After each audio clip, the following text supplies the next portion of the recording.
नमस्कार, बहुत स्वागत है आपका। मैं हूं आपके साथ प्रेरणा मिश्रा और बुलेटिन की शुरुआत करेंगे मध्य प्रदेश की खबरों से। पहले बात रायपुर से आ रही बड़ी खबर की कर लेते हैं। रायपुर से इस वक्त की बड़ी खबर है, गैंगस्टर अमन साहू को जेल भेजा गया है। जुडिशियल रिमांड पर जेल भेजा गया है। 28 अक्टूबर तक जेल भेजा गया अमन साहू। तेली बांधा मामले में दोबारा पेशी होगी। तो ये बड़ी खबर इस वक्त आपको बता रहे हैं, जहां पर गैंगस्टर अमन साहू को जेल भेजा गया है।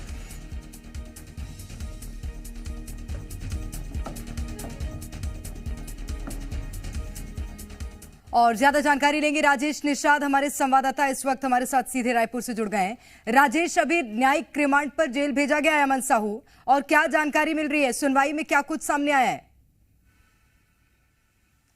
बिल्कुल निश्चित तौर पे देखिए, अमन साहू को न्यायिक रिमांड पर जेल भेज दिया गया है। 28 अक्टूबर तक अब अमन साहू जेल में रहेंगे। उसके बाद उन्हें फिर से कोर्ट में पेश किया जाएगा। देखिए, कोर्ट में पेश इसलिए किया जाएगा क्योंकि उस दिन रिमांड की अवधि समाप्त होगी, लेकिन उसी दिन कयास ये लगाए जा रहे हैं कि तेलीबांधा थाने की पुलिस तेलीबांधा थाना क्षेत्र में जिस तरह से कारोबारी के दफ्तर के बाहर फायरिंग हुई थी, उस मामले पे उनसे पूछताछ के लिए रिमांड पे ले सकती है और काफी महत्वपूर्ण खुलासे हो सकते हैं। लेकिन देखिए, इससे पहले हम अपने तमाम दर्शकों को इससे बड़ी खबर हम बताना जा रहे हैं, क्योंकि अमन साहू झारखंड, अब अमन साहू भी अब चुनाव लड़ने की तैयारी में है। वहां से झारखंड से जो उनके वकील रायपुर पहुंचे हुए थे, उनका कोर्ट में वो बयान आया है कि अमन साहू से नॉमिनेशन फॉर्म के लिए साइन भी कराया गया है। देखिए, झारखंड के बरखा विधानसभा क्षेत्र से गैंगस्टर अमन साहू चुनाव लड़ सकते हैं। इसे लेकर के झारखंड के हाईकोर्ट में भी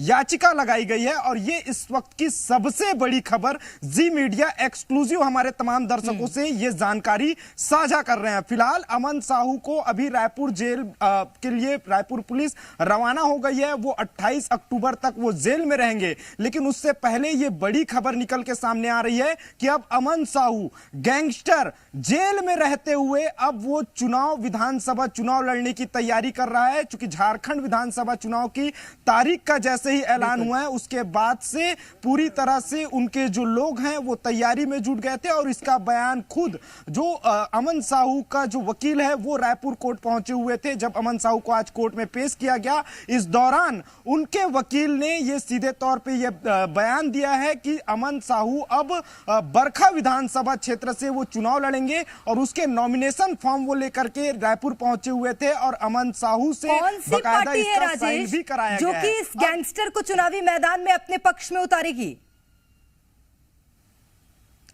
बिल्कुल निश्चित तौर पे देखिए, कौन सी पार्टी है यह अभी स्पष्ट नहीं हो पाया है। हो सकता है कि निर्दलीय अमन साहू बरखा विधानसभा क्षेत्र से चुनाव लड़ सकते हैं। हालांकि उनके चुनाव लड़ने को लेकर के झारखंड हाईकोर्ट में याचिका लगाई गई है, ऐसा अमन साहू के वकील का यह कहना है। और आज बकायदा उनसे साइन भी कराने की जो बात है वो अमन साहू के वकील के द्वारा कही गई है। यानी कह सकते हैं कि अब गैंगस्टर भी जेल के अंदर से अब विधानसभा चुनाव लड़ने की तैयारी अमन साहू के द्वारा की जा रही है। और देखिए, बता दें कि करीब 100 से अधिक मामले अमन साहू के ऊपर पंजीबद्ध हैं। और छत्तीसगढ़ की ही मैं बात करूं तो देखिए, गंज थाना क्षेत्र में ही एक मामला पंजीबद्ध हो चुका है। इसके अलावा तेलीबांधा थाना क्षेत्र में भी मामला पंजीबद्ध हो चुका है। और कुछ पुराने मामले ऐसे हैं जिसका भी कनेक्शन रायपुर पुलिस अमन साहू से निकालने की कोशिश में लगी हुई है। जी, निश्चित रूप से।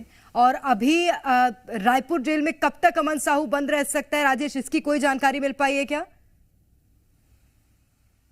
बिल्कुल, देखिए, कोर्ट के द्वारा यह आदेश सुनाया गया है, यह फैसला सुनाया गया है कि 28 अक्टूबर तक जुडिशियल रिमांड पर अमन साहू को रायपुर जेल भेज दिया गया है। यानी कह सकते हैं कि 28 अक्टूबर तक अमन साहू रायपुर की सेंट्रल जेल में वो बंद रहेंगे। लेकिन जिस दिन उन्हें फिर से कोर्ट में पेश किया जाएगा, वो स्पष्ट है कि तेलीबांधा थाना क्षेत्र के मामले को लेकर के तेलीबांधा थाने की पुलिस एक बार रिमांड के लिए जरूर आवेदन लगाएगी। और कयास ये लगाए जा रहे हैं कि रिमांड मिलेगी तो कम से कम 5 दिनों की रिमांड जरूर मिलेगी। इस दौरान पूछताछ किया जाएगा। उसके बाद जब उन्हें फिर से कोर्ट में पेश किया जाएगा तो उस दौरान भी जुडिशियल रिमांड पर उन्हें भेज सकती है। या तो यदि पूछताछ में यदि कोई चीजें निकल के नहीं आएगी तो रायपुर पुलिस चाहेगी तो एक बार फिर से रिमांड को लेकर के आवेदन लगा सकती है। निश्चित रूप से। लेकिन इस वक्त की सबसे बड़ी खबर यह है कि झारखंड की बरखा सीट से अमन साहू चुनावी मैदान में भी उतर सकता है। बहुत शुक्रिया राजेश आपका तमाम जानकारी के लिए।